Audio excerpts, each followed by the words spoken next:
Welcome to Bobby Owsinski's Inner Circle. I'm Bobby Owsinski, and this is a show all about music, music production, and the music business. My guest this week is musician, composer, music director, sound engineer, sound designer, and producer, Jurij Gianluca Ricotti. First of all, if you have an Instagram account, you probably want a lot more followers. Now, I understand why you have an Instagram account. For one reason, it's a hot platform, and the second reason is most of its users really love music, more so than almost any other platform.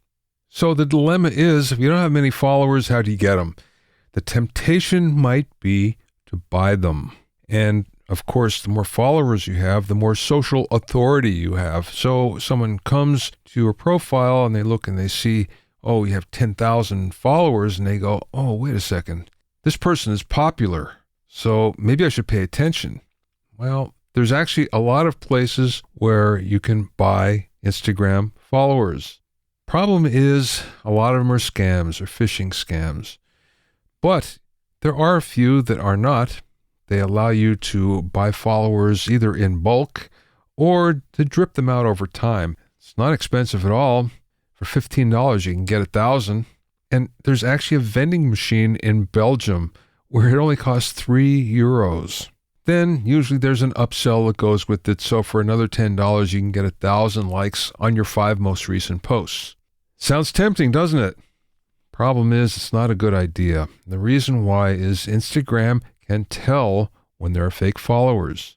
They have something called an audience quality score, and there's actually multiple services out there that can provide this. So if you're thinking, wow, I'll pay for 1 million followers and then I'll get some brand to buy in because then I'll look like an influencer. Well, guess what? They can tell too. And even normal people that come to your feed can tell as well, because what ends up happening is you might have lots of followers but no comments. And a real giveaway is all the followers come from the same place, the same city, the same country. So how do you get Instagram followers? Well, the best way is to just post really good, engaging content. Then promote your content and your Instagram feed everywhere. And even instead of spending money on buying Instagram followers, buy some ads because they really work. So don't fall for the temptation of buying Instagram followers. There are better ways to do it.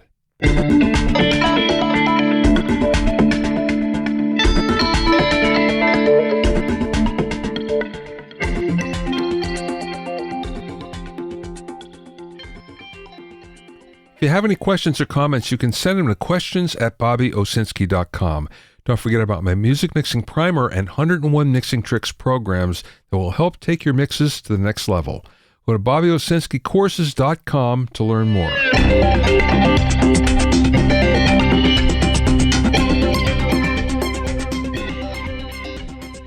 Now, if you've been on this planet for more than 30 years or so, probably you're thinking that, wow, music isn't what it used to be.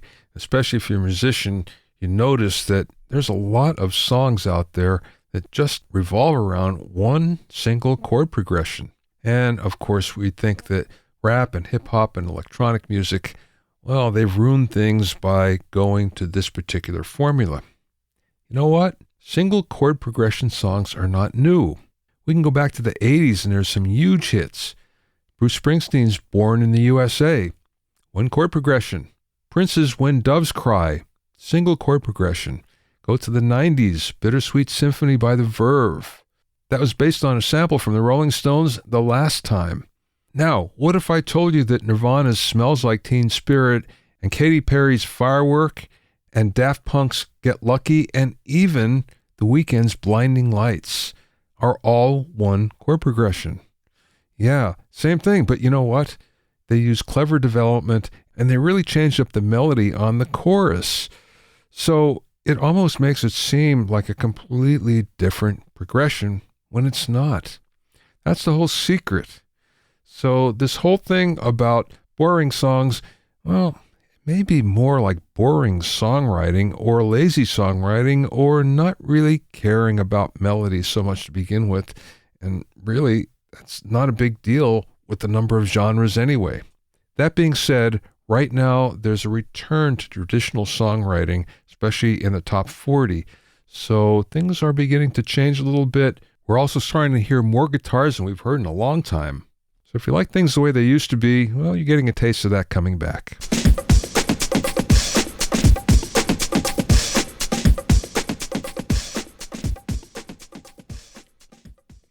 My guest this week is musician, composer, sound engineer, sound designer, and producer Jurij Gianluca Ricotti. He's worked with a wide range of artists that include Brittney Spears, Rita Ora, Casey Musgraves, Pat Metheny, John McLaughlin, Yngwie Malmsteen, and even the Pope. Since 2015, Jurij worked on several #1 records as a sound engineer and synth programmer for the acclaimed tenor Andrea Bocelli. It's with Bocelli that he's also received his 4 Grammy nominations. Plus, he's also written for a number of magazines over the years.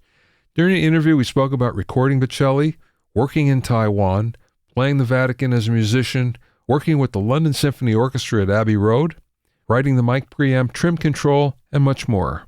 I spoke with Jurij via Zoom from his studio in Rome.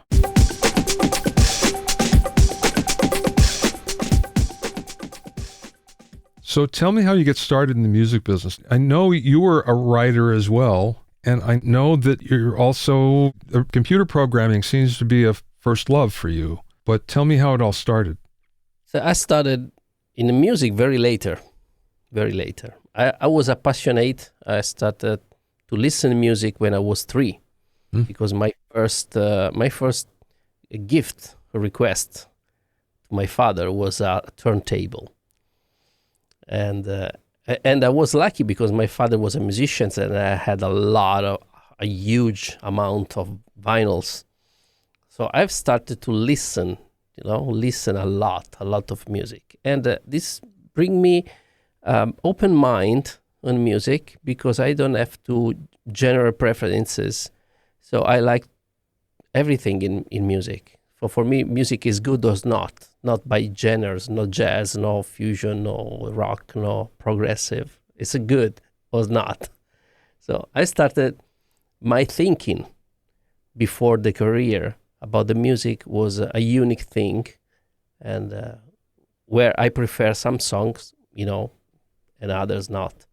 And when I was teenager, I started to be curious about playing guitars. And I came from, computer programming because in the 80s, a lot of kids start to use computers such as ZX Spectrum or Commodore or this kind of things. So was the the new hype in the 80s. So we started, everyone was started with that.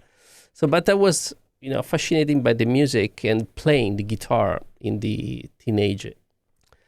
And I've started to, meet people and other musicians, they, in the same age, playing in the school, playing in the church, and all this kind of thing. Very easy. So, but love was amazing. Love was a lot. So when I started using the guitar, was a shock. I want to learn everything about that, everything. So I passed 8 hours a day, maybe more, to study guitars. And also English, because I was in Italy, and at the time the English was not so diffused, not so important. So, but I've started, music and English together, and I grew up with a lot of new friends. This was the very beginning of the career.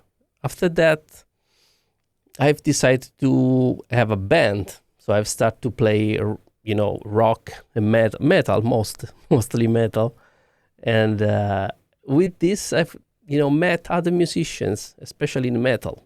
So I frequently have been in a music school, jazz music school first. Then I moved to Boston to go to the Berkeley, and there I've met a lot of new contacts. So I think music and relationships are very, very fused together. Excuse me, but what's interesting about that? I went to Berkeley too, and I taught there. And there's a group of us that still meet every couple of weeks and have dinner on a Sunday night. So all the people from Berkeley that are out here in Los Angeles. Exactly. Especially at the days without internet, the only possibility to share experience, to share books and VHS, if you remember, Yeah. the VHS with the techniques with the teaching, and was the only occasion to have a relation with other musicians. And I met a lot of musicians. And I don't remember where I met John Norum, the Europe's guitar player, and he introduced me to Yngwie Malmsteen. He's pretty far away from jazz. Completely. Yeah. Then I met Yngwie in Italy. Then we start to do something together. But, and about this situation, I created a very big ring of friendship with a big musicians. And a magazine was in the 90s, a guitar magazine, asked me to use my contacts to have interviews. Was very easy, and because I don't have to pass through the record label or through the press conference, just call the people on the phone at interviews. So I've started writing on the magazine about that, and my first experience was about interviews and guitar transcriptions on that magazine. In the meantime, I finished my study and I start to record bands, record music because taking the experience from Berkeley, I was one of the first in Italy to record with computer. In the 90s, we still on the tape and the ADAT later, Yeah. Thanks to that, I've, grow very, very slowly career. It was not so fast. But, growing and growing. So, and I met other musicians, other bands, recording, mixing, and still playing and mixing together for a lot of years. How long were you at Berkeley? Just 2 years, 94, 95. That's usually the way it works. There's very few people that stay all four. I was speaking with that about. I spoken with that about that with Quincy Jones because he did Berkeley and he didn't finish too. Well, yeah, but it makes sense because if you're any good, you go out and you work. Yes, because I got to work in the meantime. Yeah, right. You're right. The other thing that I thought was, and for me it was a little less than 2 years before I started to teach, the most beneficial classes were the arranging and harmony classes in the first 2 years, I thought. And I didn't go beyond that, but I know what the curriculum is, and it was like, well, wait a second, this is all the good stuff here. Yeah, of course. Yeah. If you think this is the best way to have a new kind of sound engineers that know music and can read music, it's a very new generations of sound engineers. Thinking about in the 90s, I was one of a kind because I was a musician and a mixer and engineer all together. How did you learn the engineering part? Well, in the studio, very old school. Stay in the studio, bring the coffee, cleaning the stuff, and look and listen and look and listen. And, very old school technique. No books, no teaching. After all, I got books, of course. But in the beginning was that. And this continues to do that until 2000. Because I start to make, sound engineering in a lot of things, not only rock, but rock, pop, and dance music also. So some of the DJs called me in the 90s to mix their house music stuff. And in the 2005, 2004, first time I met Tony Renis. He's a famous singer, but he's also a very famous producer. And he produced Julio Iglesias, he produced Nick Acosta, Don Costa, and Andrea Bocelli, of course. And Celine Dion and Pavarotti. He produced a lot of things. So he called me in a movie, and I was in the studio, and we met them for little, just one day. And we get an approach. After that, he called me back in 2009 because the impression of what I was doing. And I was, at the time, I was lucky because I was the only sound engineer that can speak English in Italy. And because I have to work in Italy for this new project called Il Volo, together with Umberto Gatica. Great engineer. Yeah, amazing. He was my last tutor, was my mentor. And Umberto teach me, of course, a lot of things.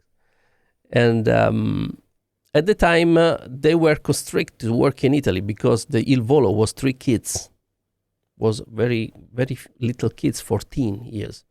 And they can't move out from Italy to work, for the law reasons. So they were constricted to work in Italy, and I was just the one speaks English and used to have a programming, music, and a sound engineer. So I was prepared for that.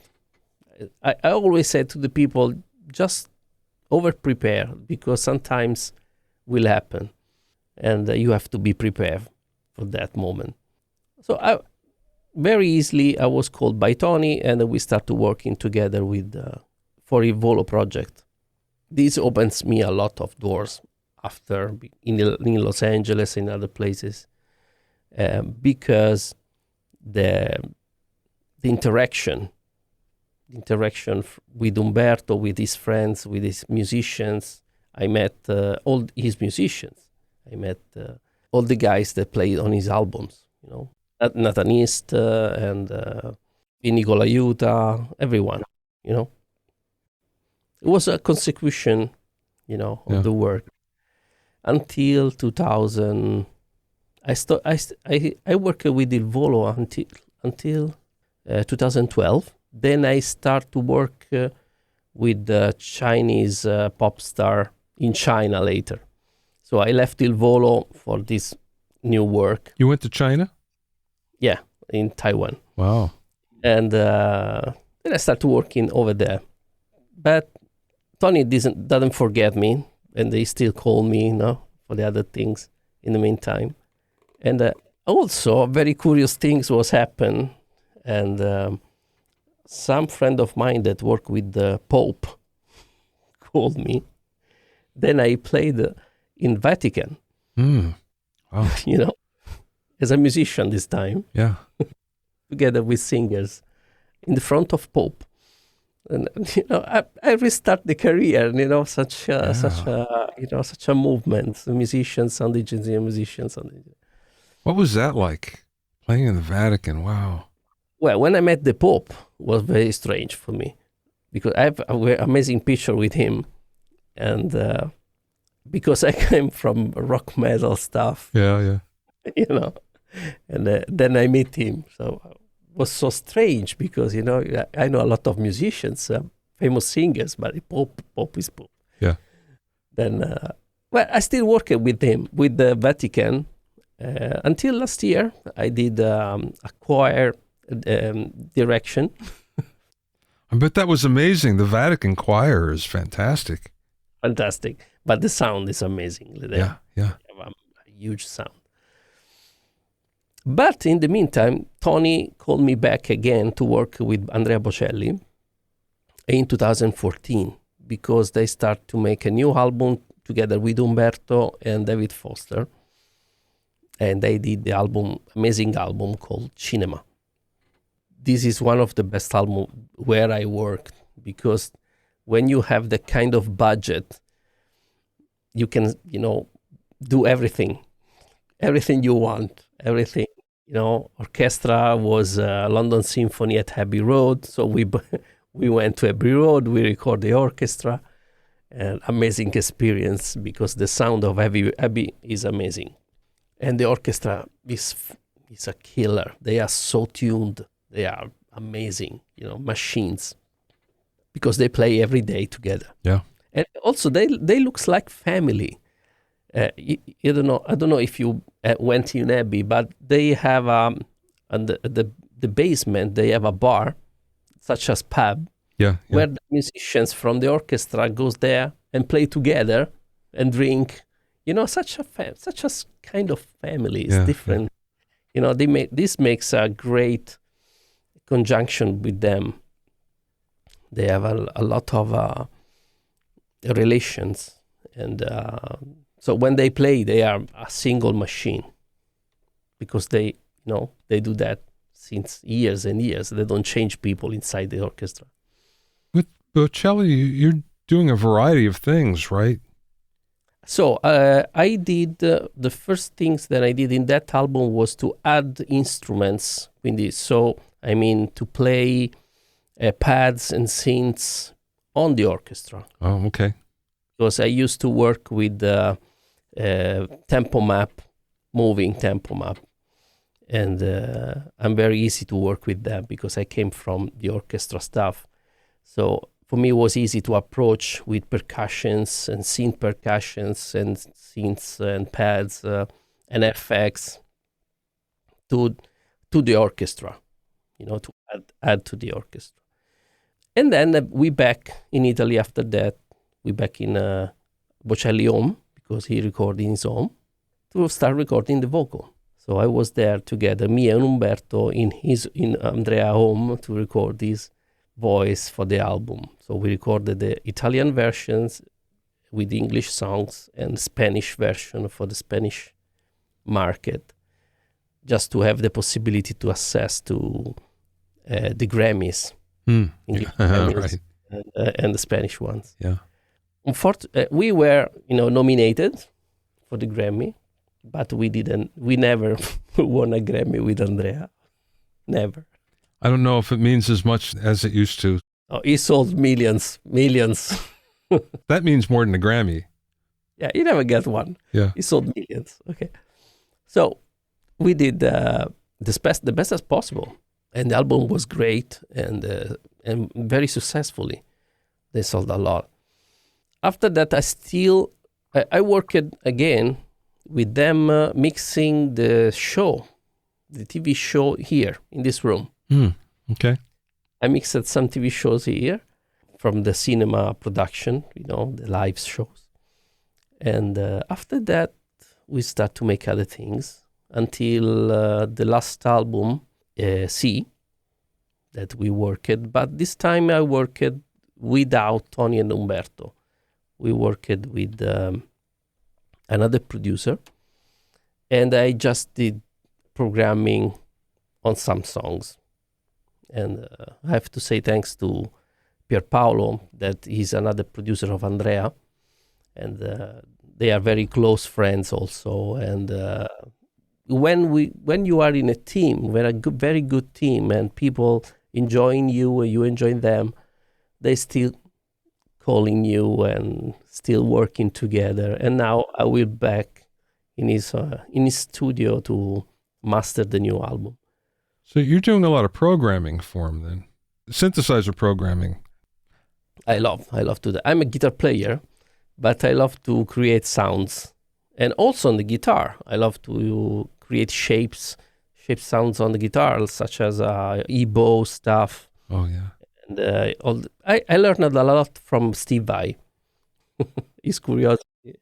I met Steve many times, and I was also worked thanks to Andrea. I worked with other famous singers such as Ariana Grande and Dua Lipa and etc. because they make duets, and oh yeah, right.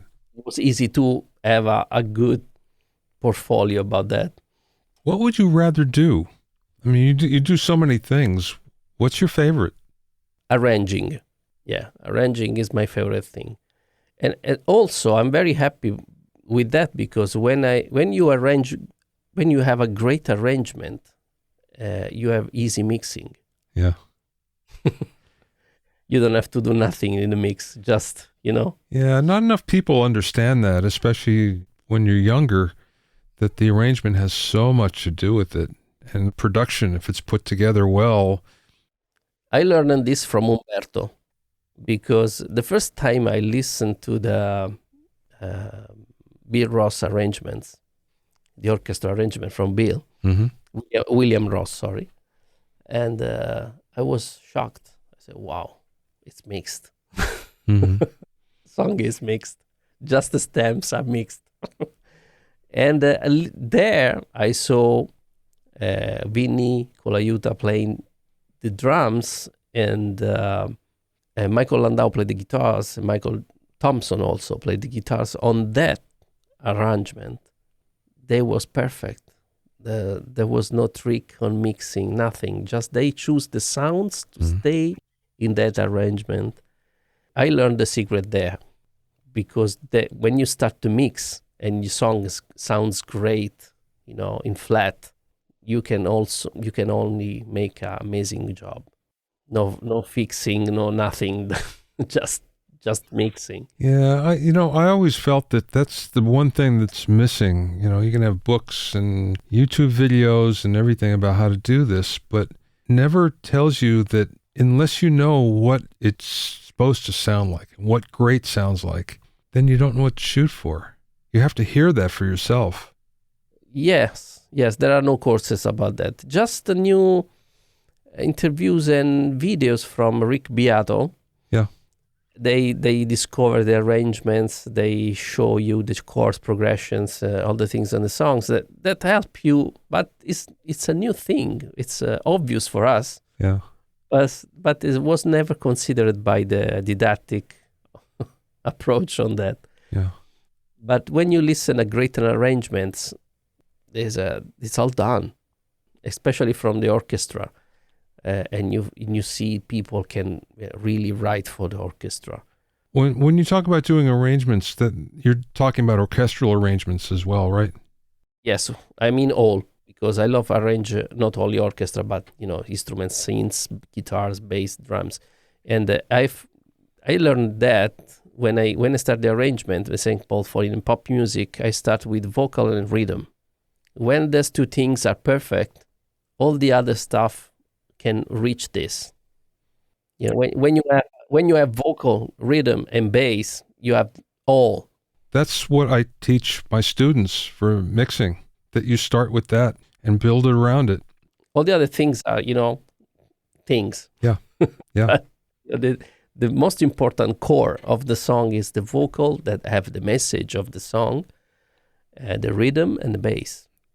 When you have, if you pick up the Michael Jackson songs, works like that, everyone.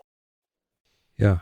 No, I've noticed that as well. There's a certain, whenever I get a chance to sit in on something that's a hit or listen to the mix or get the multi-tracks, it's really obvious that this is so well put together that you don't do much, actually. Genius of the producer. Yeah. Producer's genius is on that. If you listen, the great producers, such as the English one, Trevor Horn, or if you listen to the Brian Eno works, they are very sophisticated on the choose of the, these three things: vocal, drums, and bass. And the songs work. What is that microphone behind you? Oh, this is an amazing microphone. This is Audio Ribera R251. It's a clone of the famous Elam 251. And I started to use that in the Bocelli album Cinema. We were in studio, me and Umberto, and we using his famous Elam. And in the meantime comes Silvano Ribera, very old man. It was the Neumann assistants in Italy, okay, RCA, this kind of things. Very old man, very great culture on that. And they said, I make a clone of 251. Can we match it and see what happened? We were not happy because we were recording the album, but Andrea Bocelli, his friend, told us, no, we have to test it. Okay, we tested. So we put together, we recorded Andrea's voice, and my face was, like that, with Umberto. I said, "Oh, can we have one? One for me, one for him." Wow. Until that, Andrea recorded all the albums with this kind of microphones, and also all the other duets. Ed Sheeran singing on that. Everyone. Yeah. This one is which one we used for the cinema album. Wow. Because it was the first, and I take it. Well, just out of curiosity, what's the signal path for Bocelli? Not so much complicated, but very accurate. This microphone, or LM251, through 1073 Neve to the Neve compressor, just to have the limiting sometimes, not compression, just the limiting, and go to the converters. The old-fashioned way. Old-fashioned way, very easy. I love to work with the trim during the session because I used to have a paper with the lyrics, and I write in the lyrics where the volume should be, and my hand is on the trim, and during the song I raise or up the trim just to have the control of the song, because Andrea just take 3 takes for song, so we don't have time to remake it. And because he's a very, very professional. He studied the song in home. Then we came in studio. He just ready to sing the song 3 times, and very easy to work with him. But you need to listen very good. This is another secret of the vocal recording. Put the singer in a position to have a comfortable listening. Good microphones, good headphones. You have to stay comfortable. And these create 3 takes, of course, but 3 amazing takes. So you don't need to record 10, 20 takes. So you comp them together then? Yes. We choose the best one. And just in case we need something but we will call back Andrea to record, but it's not always. And we don't use any kind of correction with him. Yeah, I would think not. And if you record too much takes, the last takes are not good. Are not sounds not like the first or the second. So it's not easy to make a composite with too much takes. But he's a spectacular singer, so it's a little bit different than someone that's just good. Is one of a kind. Yeah. Because he invented a genre. Yeah. Never seen that. Nobody sing it like that before. Now he's used to sing like Bocelli. You know what I mean? And criticisms about the pure lyrical people, but it's amazing. And he still study every day. Is amazing. Well, it sounds like a great gig. Yeah. Yes.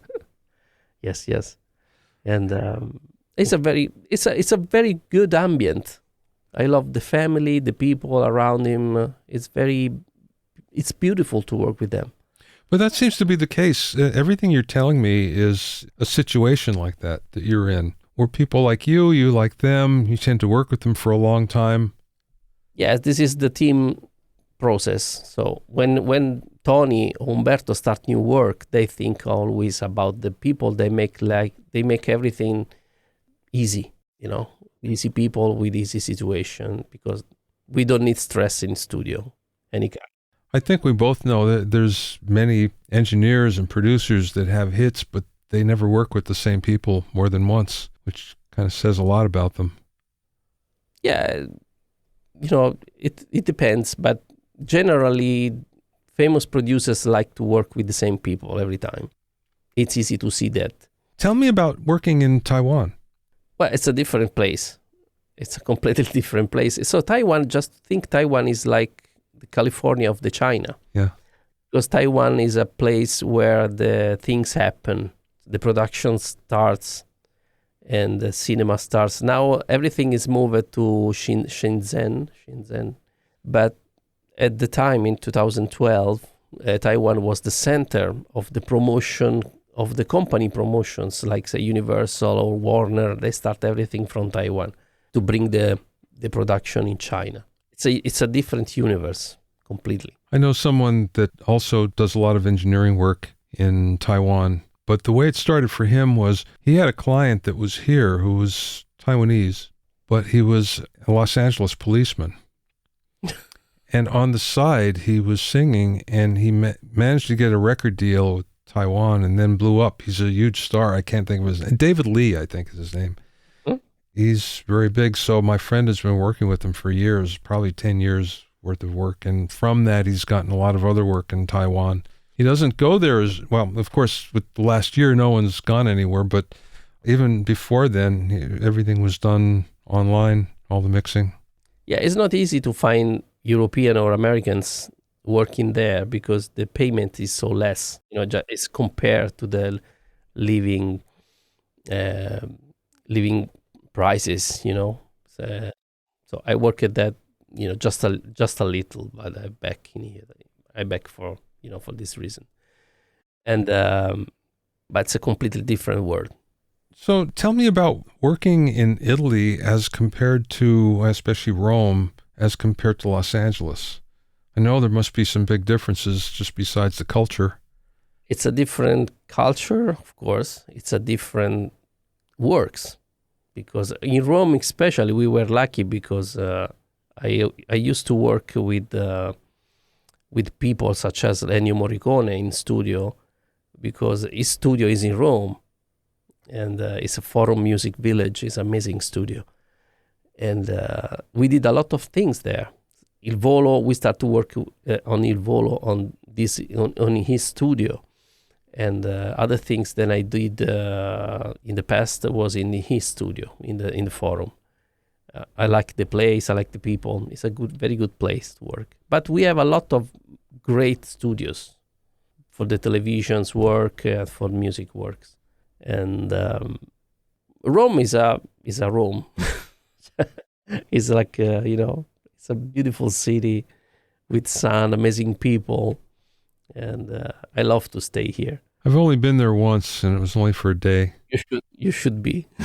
You should come over. Well, maybe another time soon. Last question for you. What's the best piece of business advice that you either learned along the way or maybe somebody imparted to you? To be honest with you and with the others.